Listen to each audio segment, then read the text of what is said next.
आर्यन को अचानक वर्षों बाद उस तंत्र पिशाचिनी स्वर्णा का अपने आसपास होने का एहसास होता है।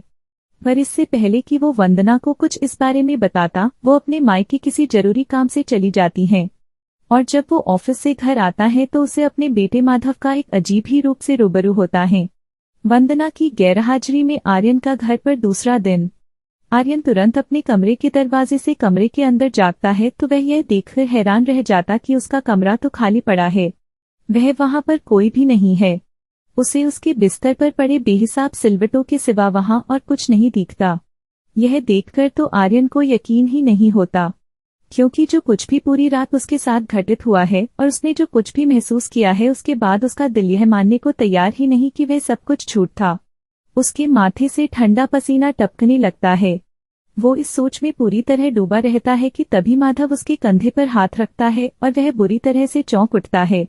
उसे इतनी बुरी तरह से चौंक पर भी देखकर माधव को बहुत अजीब लगता है और वह आर्यन को पूछता है, क्या हुआ पापा, आप इतना चौंक क्यों गए? पर आर्यन बिना कुछ बोले बस माधव को हैरान नजर से देखता रहता है। तथा माधव एक बार पुनः उसकी तंद्रा तोड़ते हुए पूछता है, क्या हुआ पापा? इस बार आर्यन कुछ कहे बगैर बस माधव को अपने गले लगा लेता है। यह देखकर भी माधव उसकी मानसिक स्थिति को नहीं समझता, पर उसकी हालत को देखकर बड़े प्यार से उसे बोलता है, पापा जरूर आपने कोई बहुत बुरा सपना देखा है।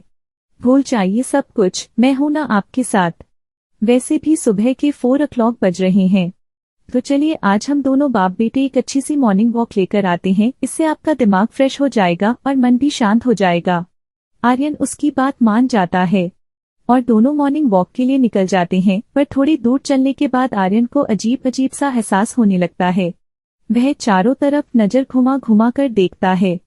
पता नहीं उसको यह एहसास हो रहा होता है।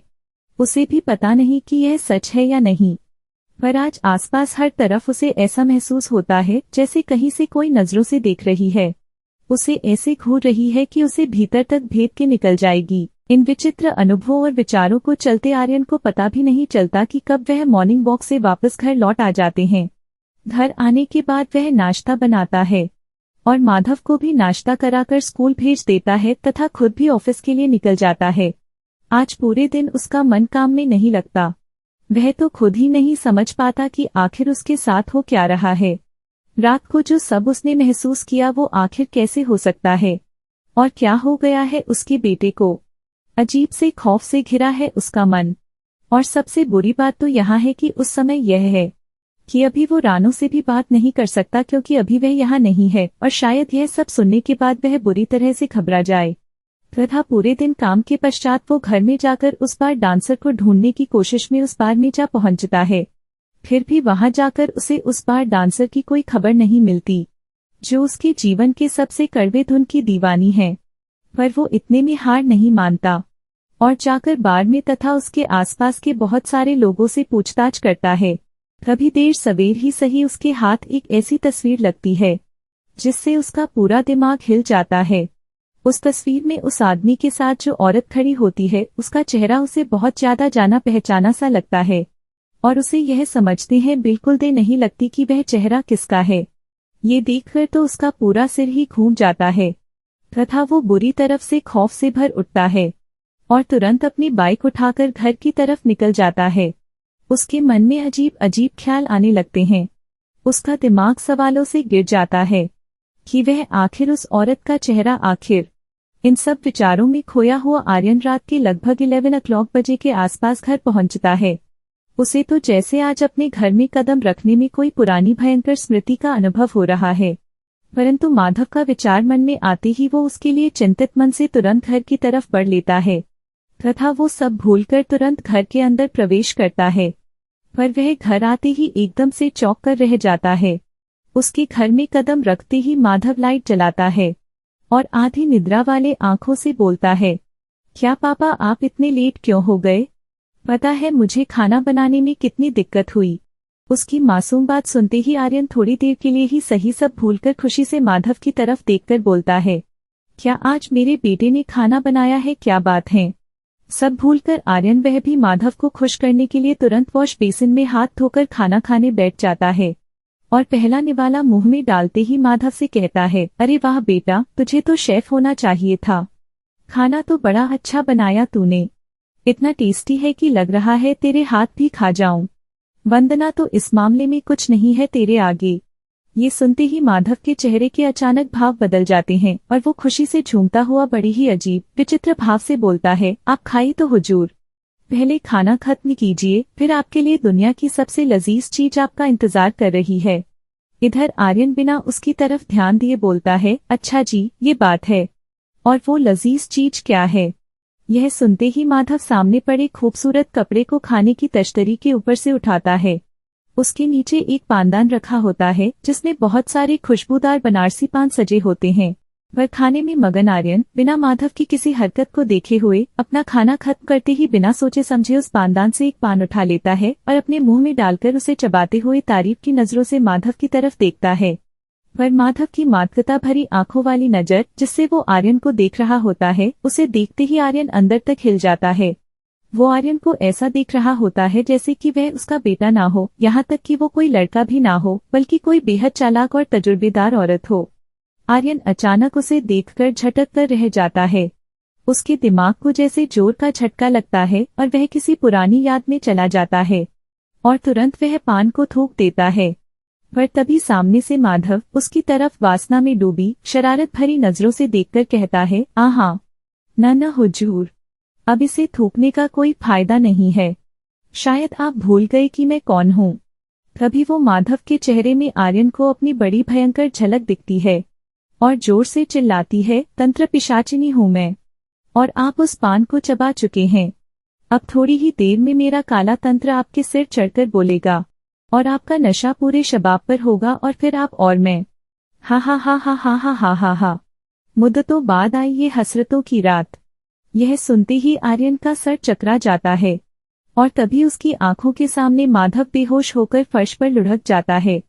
पर आर्यन को तो जैसे इससे कोई फर्क ही नहीं पड़ता।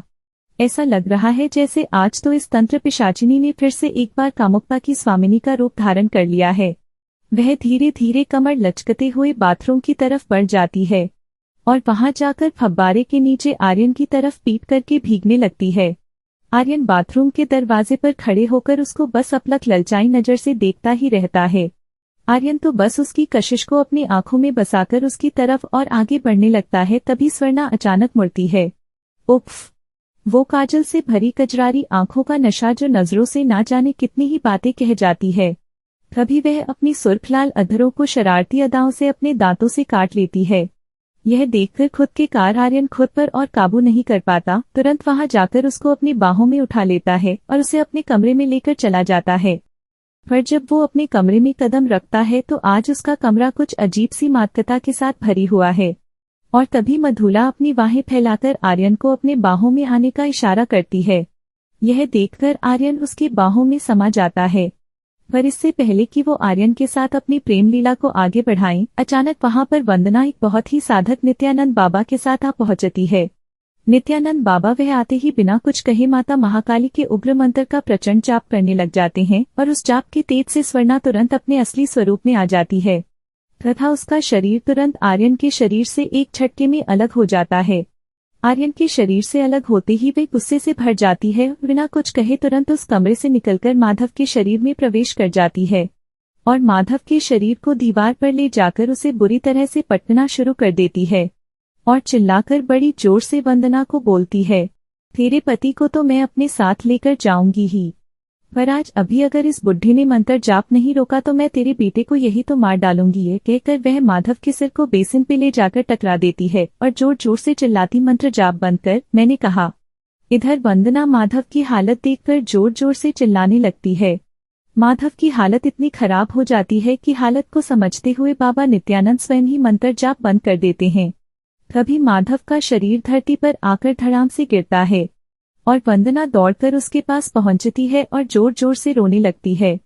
उसके पूरे शरीर पर काटने फटने से बहुत खून निकलने लगते हैं, आंखों के नीचे काले गड्ढे पड़ जाते हैं। जब नित्यानंद बाबा माधव को संभालने में व्यस्त होते हैं तभी मधुला एक बार पुनः आर्यन के कमरे में चली जाती है और एक जोरदार आवाज के साथ दरवाजा अंदर से बंद हो जाता है। तब वह जोर से हंसती है और बोलती है, आज मुझे आर्यन को पाने से कोई नहीं रोक सकता, चाहे जितना जोर लगा लो, मैं इसको यहाँ से लेकर ही रहूंगी। ये सुनकर वंदना गुस्से से भर उठती है। एक तरफ उसका मासूम सा बेटा जो कुछ जानता तक नहीं इस हालत में निढाल पड़ा हुआ है और दूसरी तरफ उसकी पति की आत्मा के साथ यह खेला जा रहा है। यह सोचकर वह भयंकर स्वर में गरजती है। वह ऐसे चिल्लाती है जैसे आज स्वयं उसके अंदर महाकाली की शक्ति प्रवेश कर गई हो और कहती है, नाश कर दूंगी मैं तेरा और तेरे सारे काले तंत्र का।